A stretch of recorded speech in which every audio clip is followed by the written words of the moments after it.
রাজকুমার কি তাকে আর চিনবে?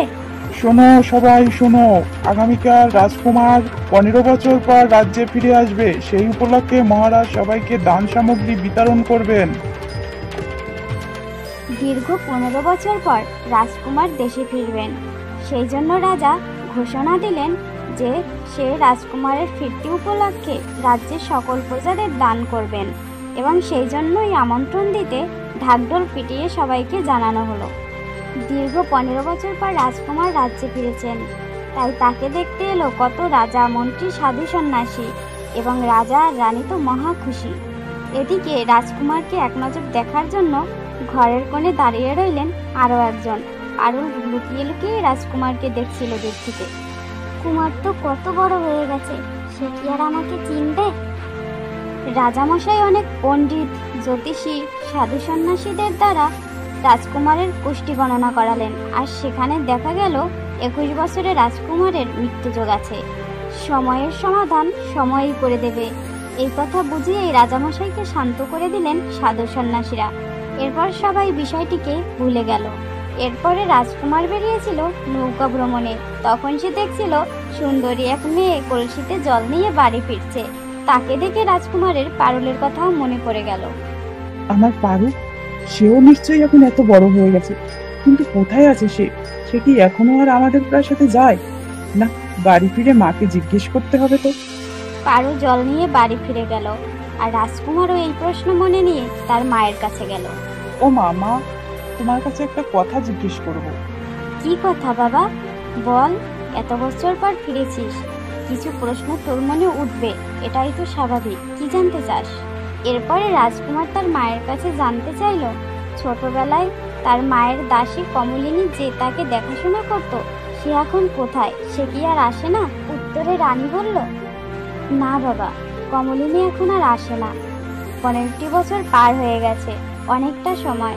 তার শরীরও ভালো নেই, সে এখন আর কাজ করতে পারে না। তার মেয়ে পারুই আসে কাজ করতে। কথাটা শুনে রাজকুমারও মনে মনে বেশ খুশি হলো। তাহলে পারু এখনো এখানে আসে? পারু রাজপ্রাসাদে আবার সেই কখন আসবে, এইটুকু ধৈর্য আর রাজকুমারের ভিতর নেই।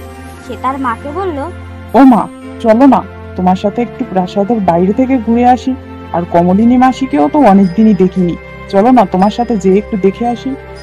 রানী কিন্তু ঠিকই মনে মনে বুঝতে পারলেন সে কেন হঠাৎ করে এসে কমলিনী মাসিকে দেখতে যেতে চাইছে।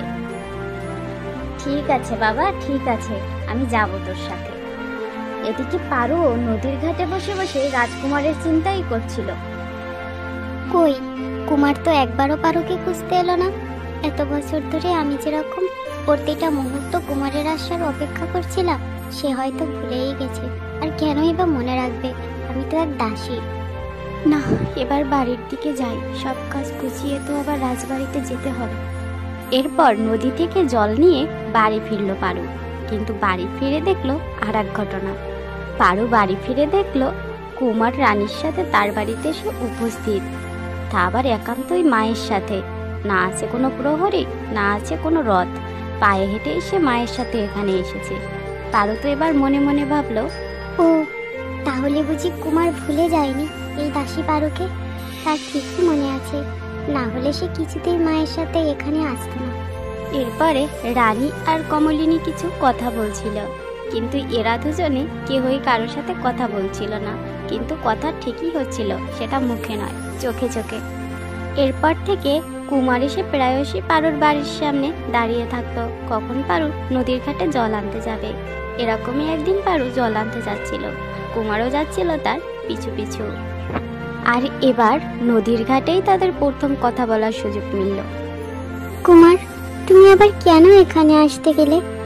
যদি মহারাজের কানে কোনোভাবেই এই খবর যায় যে তুমি আমার সাথে দেখা করেছো, তাহলে তো আবার মহা সর্বনাশ হয়ে যাবে। কিচ্ছু হবে না পারু, এখনো কি আমি আর সেই ছোট্টটি আছি নাকি? এখন তোমার কুমার অনেক বড় হয়ে গেছে, আর এত বছর ধরে আমি যার জন্য অপেক্ষা করেছি, লোকের ভয়ে কি তার সাথে আমি সাক্ষাৎ করব না? ও, তাহলে এই দাসীর কথা তোমার বুঝি এখনো মনে আছে? আমি তো ভেবেছিলাম এত রাজকুমারীর ভিড়ে এই দাসী কবে যেন হারিয়ে গেছে।